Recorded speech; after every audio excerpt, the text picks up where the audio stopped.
Hello everyone, आज मैं आपके लिए लेकर आई हूँ नर्वस सिस्टम। आज हम बात करेंगे नर्वस सिस्टम की। तो चलिए शुरू करते हैं। नर्वस सिस्टम यानी कि तंत्रिका तंत्र। नर्वस सिस्टम बनता किससे है? नर्वस सेल से। किससे बनता है नर्वस सिस्टम? नर्वस सेल से। नर्व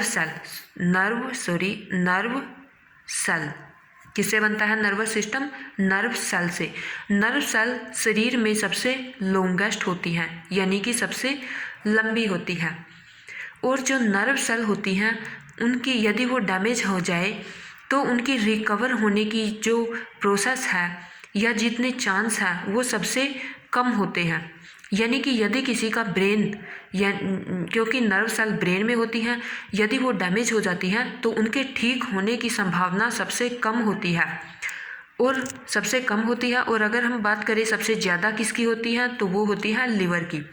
यानी यदि किसी का लिवर डैमेज हो जाए तो उसके ठीक होने की संभावना सबसे अधिक होती है, और नर्व सेल डैमेज हो जाए, मस्तिष्क डैमेज हो जाए तो उसकी सबसे कम होती है। रीजनरेशन पावर यानी ठीक होने की पावर बहुत कम होती है। अब बात करते हैं हम नर्वस सिस्टम की। नर्वस सिस्टम होता है हमारे पास तीन प्रकार का होता है नर्वस सिस्टम। सबसे पहला होता है हमारे पास सेंट्रल नर्वस सिस्टम, पेरीफेरल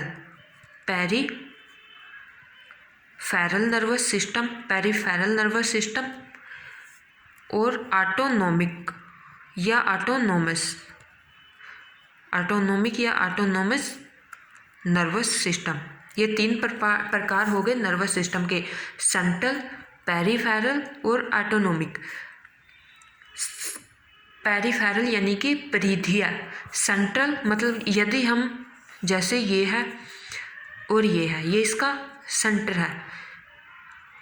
ये क्या काम करता है? पूरे ब्रेन को, मान लिया ये ब्रेन है, इसको कंट्रोल करने का काम करता है। यानी कंट्रोल करने का काम कौन करता है? वो करता है सेंट्रल नर्वस सिस्टम। कौन कंट्रोल करता है? Central nervous system.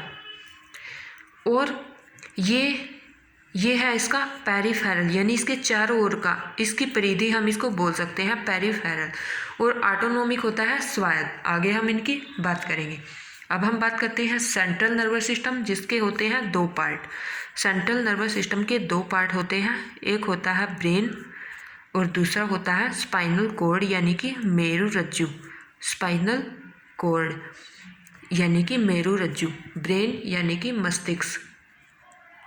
अब हम बात करें ब्रेन, तो ब्रेन के होते हैं तीन पार्ट, फोर ब्रेन के तीन पार्ट होते हैं, फोर ब्रेन, मिड ब्रेन और हाइंड ब्रेन। यानी कि अग्र मस्तिष्क, मध्य मस्तिष्क और पश्च मस्तिष्क। Fore brain, mid brain, hind brain, ये तीन पार्ट होते हैं ब्रेन के यानी कि मस्तिष्क के। अब अगर हम बात करें फोर ब्रेन की, सिर्फ फोर ब्रेन की, हम इनको याद कैसे रख सकते हैं? जैसे हमारा सिर है, सिर में मस्तिष्क होता है और उसके मध्य में क्या आता है? कान आते हैं। कान से कान तक, एक कान से दूसरे कान तक, हम उसको मिड से याद रख सकते हैं। कान मध्य में पड़ते हैं, एक कान से दूसरे कान के बीच की जगह जो होती है वो आती है मिड ब्रेन में।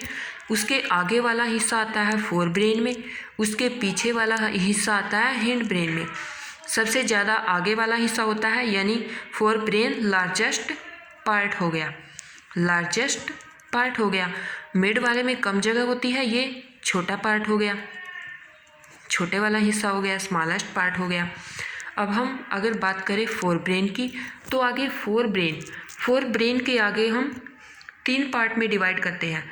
फोर ब्रेन के आगे हमारे पास तीन पार्ट होते हैं, वो होते हैं, सबसे पहला होता है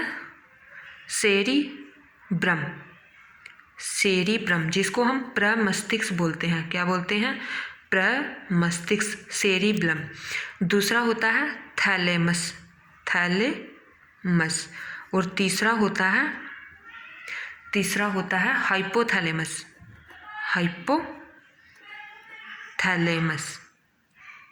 हाइपोथैलेमस। ये 3 पार्ट हो गए।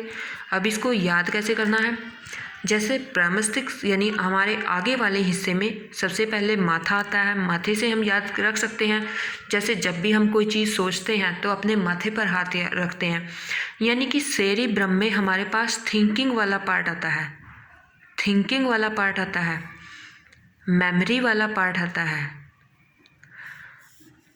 नॉलेज वाला पार्ट आता है। यानी अगर पूछा जाए थिंकिंग का, सोचने का, स्मृति का, नॉलेज का यानी कि ज्ञान का सेंटर कौन सा है हमारे मस्तिष्क में, तो वो होता है सेरिब्रम यानी कि प्रमस्तिष्क। अब माथे के बाद हमारे हेयर यानी बाल स्टार्ट होते हैं। वहाँ से हम थैलेमस को याद रख सकते हैं। बालों को हम ढक कर रखते हैं। क्यों रखते हैं? वहाँ पर हमें गर्मी सर्दी लगती है, पेन होता है, यानी कि हॉट, कोल्ड और पेन, इन तीनों का सेंटर होता है थैलेमस। हॉट, पेन और कोल्ड का सेंटर होता है थैलेमस। कौन सा होता है? थैलेमस। थिंकिंग, मेमोरी और नॉलेज का सेंटर हो गया प्रमस्तिष्क। हॉट, कोल्ड और पेन का सेंटर हो गया थैलेमस। अब अगर हम बात करें हाइपोथैलेमस की, तो हम इसके एच से याद रख सकते हैं हार्मोन। क्या याद रख सकते हैं? हार्मोन्स। अब हार्मोन से सबको पता है क्या होता है? लव, हेट, जॉय, सैडनेस और इसी में हंगर आता है, थ्रस्ट आती है और स्लीपिंग आती है। नींद को, भूख को, प्यास को, प्यार को, घृणा को, खुशी को, दुख को, इन सब का सेंटर होता है हाइपोथैलेमस। क्या होता है इन सब का सेंटर? हाइपोथैलेमस। क्या होता है इन सब का सेंटर? हाइपोथैलेमस। ये हो गया हमारा फोर ब्रेन यानी अग्र वाला पार्ट। अब हम बात करेंगे मिड पार्ट की, मध्य की। मध्य में मैंने बताया था कान से, कान वाला पार्ट। कान से हमें याद रहना चाहिए सुनना और सुनने के साथ ही देखना, यानी कि सुनना और देखना इनको कंट्रोल करता है। इनका सेंटर होता है हमारा मिड ब्रेन। अब हम बात करेंगे अपने हैंड ब्रेन की, हाइंड ब्रेन की। हमारे हाइंड ब्रेन के भी 2 पार्ट होते हैं। कितने पार्ट होते हैं हमारे हाइंड ब्रेन के? 2 पार्ट होते हैं। एक होता है सेरिबैलम, एक होता है medulla oblongata. Medulla oblongata. Cerebrum और सेरिबैलम को आपस में कंफ्यूज नहीं करना है। सेरिब्रम फोर ब्रेन का, अग्र मस्तिष्क का पार्ट होता है, जबकि सेरिबैलम पश्च ब्रेन का यानी पीछे वाले हिस्से का पार्ट होता है। अब हम सबसे पहले बात करेंगे सेरिबैलम की। पश्च यानी पीछे वाला हिस्सा है ये। जब कोई पीछे से हमारे सिर में मारता है तो क्या होता है? हमारा पूरी बॉडी हिल जाती है। यानी हमारे बॉडी पोस्चर को कौन मेंटेन करता है? हमारे बॉडी पोस्चर को कंट्रोल करता है, मेंटेन करता है, वो करता है बॉडी पोस्चर। यानी हम कैसे, हमारे उठने का, बैठने का, चलने का तरीका क्या है, हमारी बॉडी को हम कैसे रखते हैं, कैसे मतलब उसका पोस्चर क्या है, उस हिस्से को कंट्रोल करता है हमारा बॉडी पोस्चर को सेरिबैलम। अब बात करें हम मेडुला ओब्लोंगेटा की। इसमें आते हैं इनवॉल्यूंटरी एक्शन। कौन से? इनवॉल्यूंटरी।